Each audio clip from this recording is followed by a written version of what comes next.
अब असली बात तो यहां से स्टार्ट होगी, फ्रांसीसी क्रांति और राष्ट्र का विचार। यहां पर हमने क्या क्या देखा, तो ये हेडिंग आप डाल देना, फ्रांसीसी क्रांति और उसके विचार कैसे कैसे लोगों के अंदर फैले, वो हम यहां पर देखेंगे।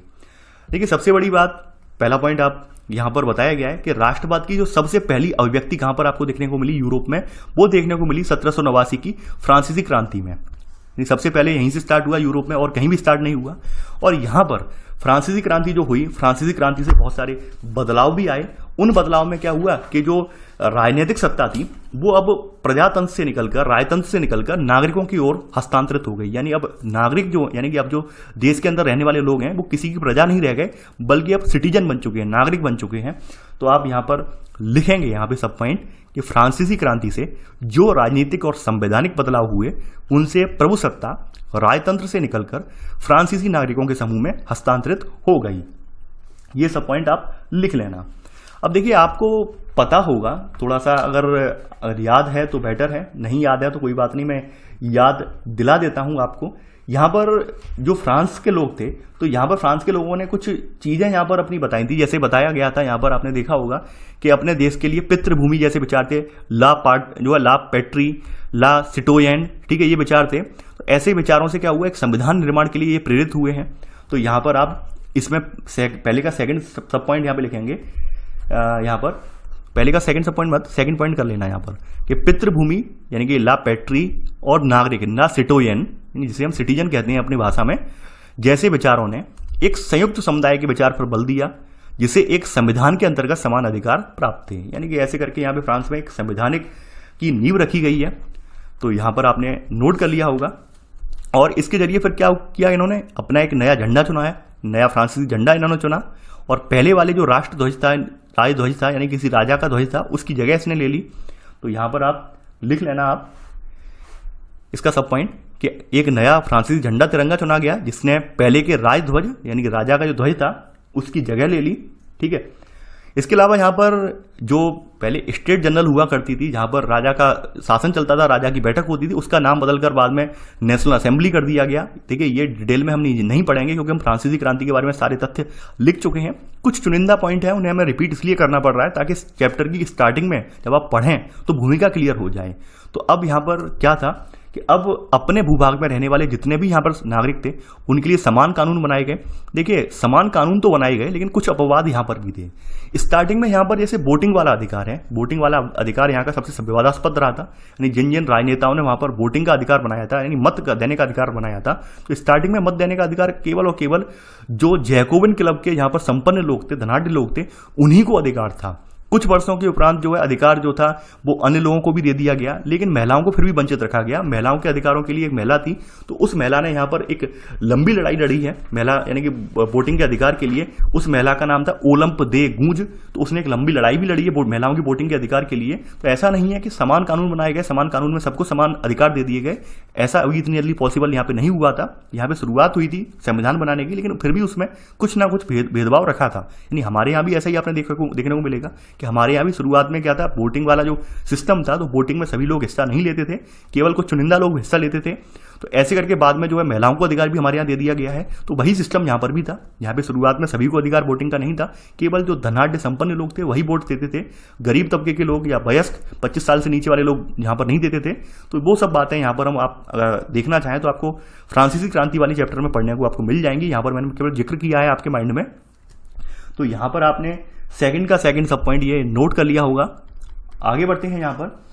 अब देखिए यहाँ पर क्या था कि आयात निर्यात शुल्क एक समान व्यवस्था ये सब उन्होंने यहाँ पे शुरू कर दी यहाँ पर। तो यहाँ पर आयात निर्यात शुल्क को उन्होंने समाप्त कर दिया है। यानी जो सुधार किए हैं, जो वो सुधार सब आप लिख चुके हैं ऑलरेडी। सबसे बड़ी बात यहाँ पर क्या है कि यहाँ पर इन्होंने पेरिस में फ्रेंच बोली यहाँ पर बोली जाती थी, यानी कि फ्रांस की राजधानी जो आज वर्तमान में पेरिस है, वहाँ पे फ्रेंच बोली और लिखी जाती थी। वही इन्होंने अपनी जो है राष्ट्र की एक साझी भाषा बना दी है और एंड में पूरे देश की भाषा ये बन गई है। तो आप यहाँ पर नोट कर लेना सेकंड का थर्ड सब पॉइंट। अब देखिए जब किसी भी देश में क्रांति होती है तो ऑब्वियसली बात है उसके आसपास रहने वाले लोग हैं वो भी उससे प्रेरित होते हैं, प्रभावित होते हैं।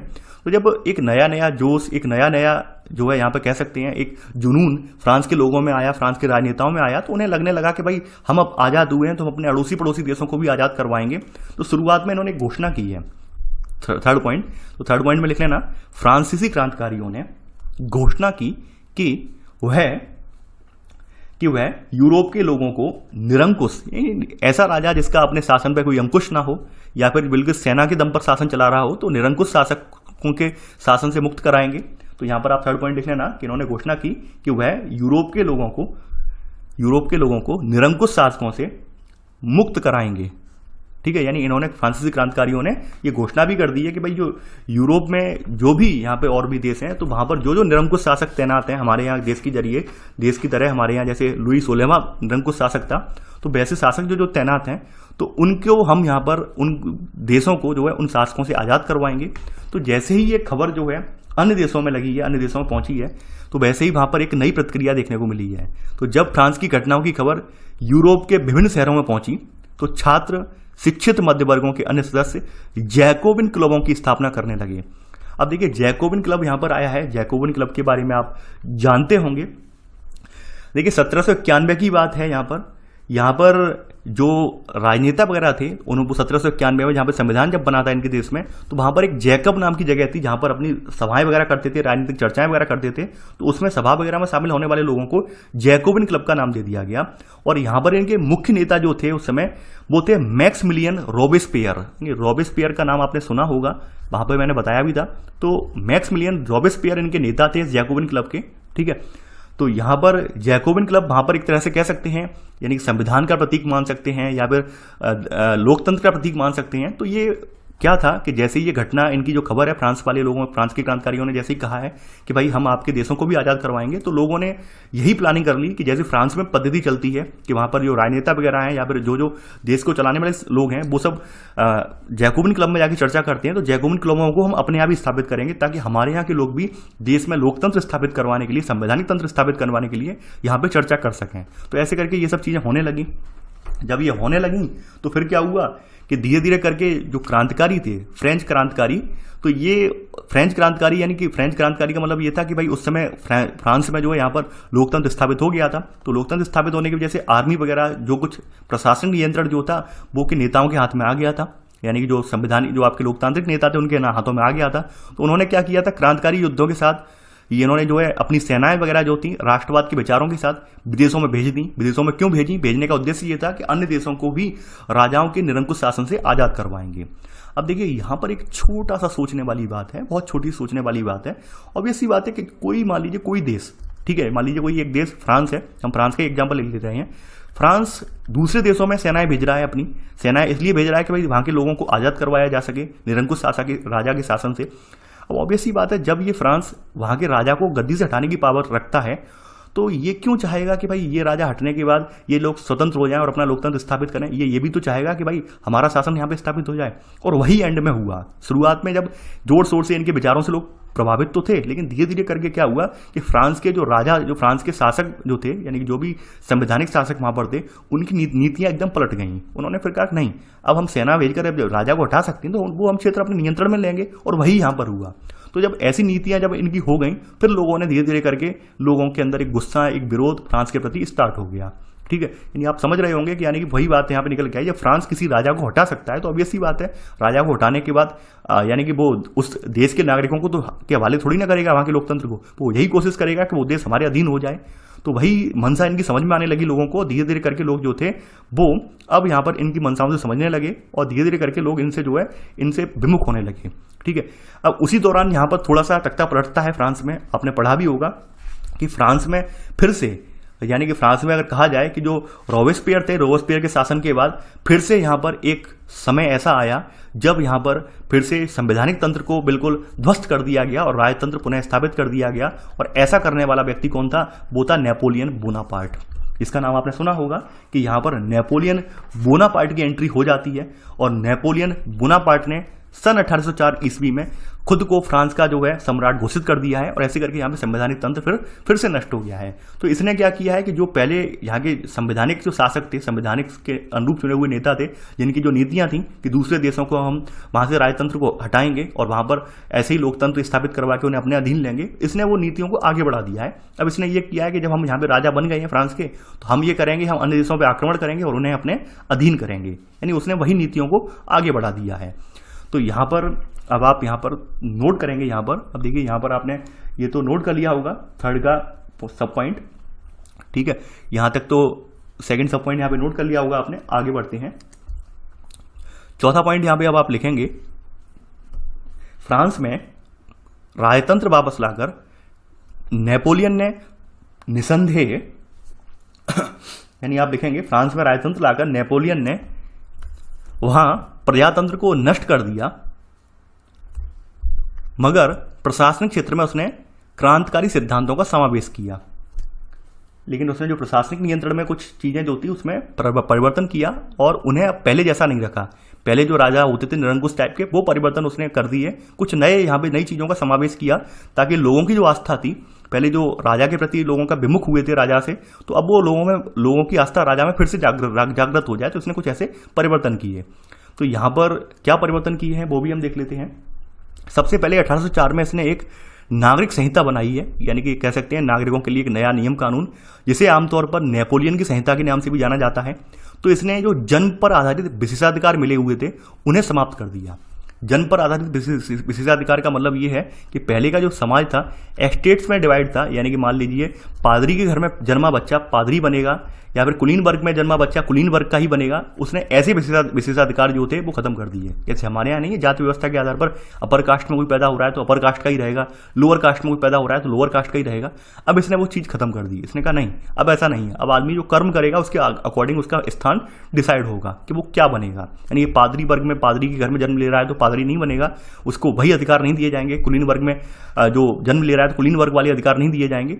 मजदूर में जो जन्म ले रहा है उसको वही अधिकार, यानी कि उसकी योग्यता के अकॉर्डिंग दिए जाएंगे। तो ऐसे क्या हुआ कि एक अल्प समय के लिए लोगों का विश्वास फिर से अपने राजा के प्रति जगा, यानी कि एक अल्प समय के लिए लोगों की निष्ठा फिर से, कि लोगों को लगा कि भाई एक परिवर्तन आया है। यानी पहले वाले राजा तो यही करते थे, जो अपर लोग बैठे थे, यानी ऊपर वाले राजशाही वाले लोग बैठे थे, उनके हाथ में अधिकार थे, तो मनमाने ढंग से हमारा शोषण कर रहे थे। लेकिन यहाँ पर तो स्थिति इन्होंने बदल दी है, तो लोगों ने फिर से अपनी आस्था जो है, फ्रांस के लोगों ने नेपोलियन पर अपनी आस्था यहाँ पे फिर से दिखाई है। तो इसी का परिणाम हुआ है कि नेपोलियन को इनका साथ मिला फिर से, और नेपोलियन फिर तमाम देशों में आक्रमण करता गया।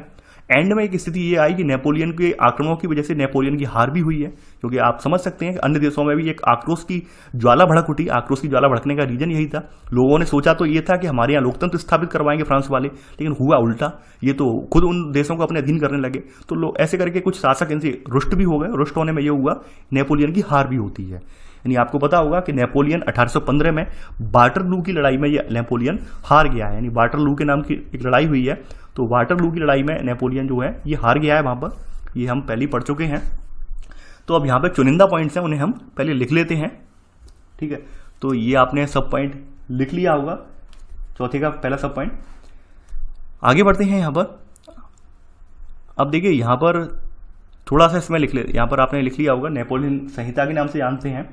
तो यहाँ पे लिखेंगे आप इस संहिता को, अगला सब पॉइंट, इस संहिता को फ्रांसीसी नियंत्रण के अधीन क्षेत्रों ब्रैकेट में डच, स्विट्जरलैंड, इटली और जर्मनी, डच, स्विट्जरलैंड, इटली और जर्मनी, ठीक है, मैं लागू कर सामंती व्यवस्था को खत्म किया और किसानों को भूदासत्व और जागीरदारी शुल्कों से मुक्ति दिलाई।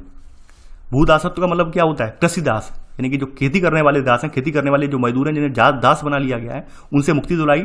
जागीरदारी का मतलब क्या होता है? जैसे हमारे यहाँ जमींदार होते हैं, जमींदार जिनके राजा ने जिनके अधीन 500 एकड़ 600 एकड़ जमीन कर दी थी और कहा था कि आप इन पर खेती करवाइए दासों से, उनसे टैक्स वसूलिए।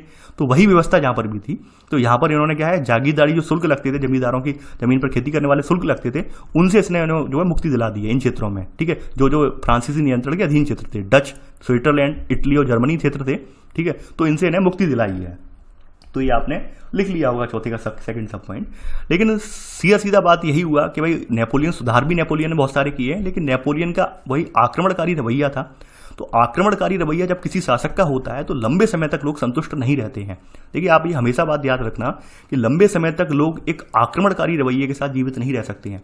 आज मानते हैं कोई शासक तलवार के दम पे आपको संतुष्ट जरूर कर दे, यानी आप जैसे कभी कभी देश में भी कहते हैं कि भाई क्राइम हो रहे हैं, ऐसा शासक आना चाहिए जो देखते ही गोली मार दे, ऐसा शासक होना चाहिए जो देखते ही फांसी पे चढ़ा दे। उसका एक खामियाजा भी भुगतना पड़ता है। खामियाजा ये भुगतना पड़ता है कि लोगों को अपनी बात रखने का, या लोग अपनी जो बात है, यानी हो सकता है कई बार निर्दोष लोगों को भी फांसी पे चढ़ा दिया जाए। तो ऐसे जो शासक होते हैं, निरंकुश प्रवृत्ति के शासक, वो लंबे समय तक टिकते नहीं है। और यहाँ पे नेपोलियन बोनापार्ट शुरुआत में उसने कुछ सुधार तो किए, लेकिन वो उसके सुधार लंबे समय तक टिक नहीं पाए, क्योंकि लोगों के अंदर वही भावना आई कि भाई ये एक तलवार के दम पे शासन करने वाला एक राजा है और जब चाहे अपने दम पर कुछ भी कर सकता है। तो धीरे धीरे करके उसका पतन स्टार्ट हो गया है। सुधार तो इसने बहुत सारे किए हैं, जैसे इसने जो है तमाम तरह के कर समाप्त कर दिए हैं, उद्योगपतियों वगैरह के लिए इन्होंने रियायत दी है, बहुत सारे सुधार किए हैं, लेकिन फिर भी एंड में वही हुआ है, इसको फिर जो है यहाँ पर हटना पड़ा है। तो यहाँ पर 5वां पॉइंट आप लिखेंगे कि मगर यह शुरुआती उत्साह शीघ्र ही दुश्मनी में बदल गया, जब यह साफ होने लगा कि नई प्रशासनिक व्यवस्थाएं राजनीतिक स्वतंत्रता के अनुरूप नहीं थी। यानी कि राजनीतिक स्वतंत्रता तो यहाँ पर थी नहीं बिल्कुल। यहाँ पर तो मतलब ही इनका मकसद ही यही था कि जो भी देश जीते जाएंगे वो फ्रांस के अधीन होंगे। ठीक है, ऑब्वियस सी बात है, जब फ्रांस के अधीन हो जाएंगे, जो तरह का राजतंत्र ही है वहाँ पर। ठीक है, ऊपर से यहाँ पर इसने तमाम कर बढ़ा दिए, टैक्स बहुत सारे बढ़ा दिए, सेंसरशिप लगा दी। सेंसरशिप का मतलब ये है कि कुछ कंटेंट है, कोई भी कंटेंट है, मान लीजिए कोई प्रेस का कंटेंट है, जैसे मान लीजिए अखबार वगैरह है, अखबार वगैरह में कोई भी ऐसी खबर नहीं छापेंगे जो कि राजा के विरुद्ध हो या राजा के कामों की आलोचना करने वाली हो। तो सेंसरशिप वगैरह लगा दी।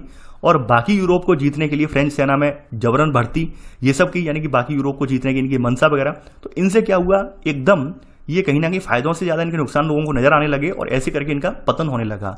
तो यहाँ पर एक इमेज दिखाई गई है, राइनलैंड ये गए थे नेपोलियन, तो राइनलैंड में इन्हें हार का सामना करना पड़ा है, राइनलैंड की लड़ाई में, जो कि लाइप्जिग में हुई थी। तो यहाँ पर 1813 में लड़ाई हुई थी, इनको हार के आना पड़ रहा है। तो यहाँ पर ये दिखाया गया, डाकिये के रूप में दिखाया गया है। और डाकिये के रूप में दिखाने का उद्देश्य ये है कि यहाँ पे चिट्ठियाँ जो गिर रही हैं, इन चिट्ठियों पर उन जगहों के नाम लिखे हैं जो ये हार चुका है, यानी नेपोलियन बोनापार्ट हार चुका है। तो वही यहाँ पर दिखाया गया है। तो आप समझ रहे होंगे कि भाई यहाँ पर आपने 1815 तक का एक युग देख लिया है कि किस तरह से यहाँ पर व्यवहार हुआ है। और ये स्थिति है उस समय की, ये फ्रांस है उस समय। ठीक है, ये छोटे छोटे यहाँ पर जो है यहाँ पर राज्य हैं, छोटे छोटे राजाओं के राज्य हैं। तो यहाँ पर आप देख सकते हैं ये। ठीक है,